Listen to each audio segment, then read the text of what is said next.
Senior journalist ఓబ్లేస్ను ఆదుకోండి.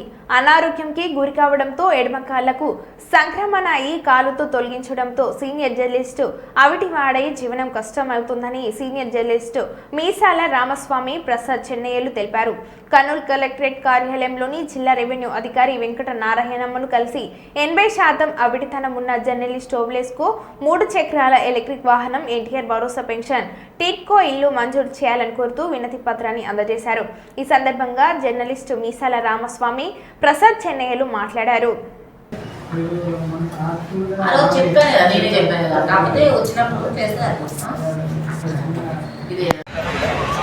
మన జర్నలిస్టులు ఈ మధ్యకాలంలో అనారోగ్యమయ్యి వరణాసి ప్రసాద్ గారు ఆపరేషన్ చేయించుకున్నారు. అలాగే ఓబ్లేస్ గారు చిన్న ఇన్ఫెక్షన్ అయ్యి మోకాలు వరకు కాలు తీసేయడం అనేది మేము బాధపడుతున్నాము. అయితే ముఖ్యంగా రాష్ట్ర ప్రభుత్వం తెలియజేయడం ఏమంటే జర్నలిస్టులు నిస్వార్థంగా పనిచేస్తున్నారనేది నగ్న సత్యము. అయితే ఈ జర్నలిస్టులకు ఏదైనా సమస్యలు వస్తే ఇటు అధికారులు కానీ, ఇటు ప్రజాప్రతినిధులు కానీ, మరోపక్క ప్రభుత్వం కానీ నిమ్మకు నీరెత్తినట్లు వ్యవహరిస్తున్నారనేది తేటతెల్లమైపోతుంది. మేము అనేక మార్లు జర్నలిస్టుల సమస్యలు ఇటు అధికారులకు, ప్రజాప్రతినిధులు తీసుకెళ్ళినప్పుడు ఎలాంటి సమస్య పరిష్కారం కావడం లేదు. ముఖ్యంగా తెలియజేయడం ఏమంటే ఈరోజు ఓబ్లేస్ గారు కాలు తీసేశారు. అయితే 7 ఏడాది అవుతుంది. అయితే ఇంతవరకు అయింది 80% ఆయనకు సదరన్ సర్టిఫికేట్ ఇచ్చినప్పుడు కూడా పెన్షన్ ఇవ్వలేదు.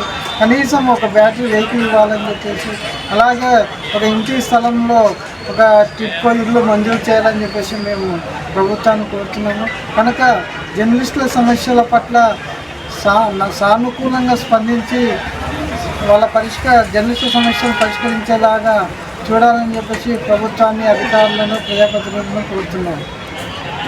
ప్రభుత్వానికి విన్నవించుకోవడం ఏమనగా, నేను గత 30 సంవత్సరాలుగా జర్నలిస్టు ఫీల్డ్లో వివిధ పత్రికల్లో పనిచేశాను. మేనేజర్గా, రిపోర్టర్గా, ఇంకా స్టాఫ్ రిపోర్టర్గా, బ్యూరోగా పనిచేశాను. నాకు అనుకోకుండా శాఖ ఒక కాలు తీసేయడం జరిగింది. ఆ రోజు నుంచి నా కుటుంబం పోషించుకోవడానికి నాకు ఇబ్బందిగా ఉంది.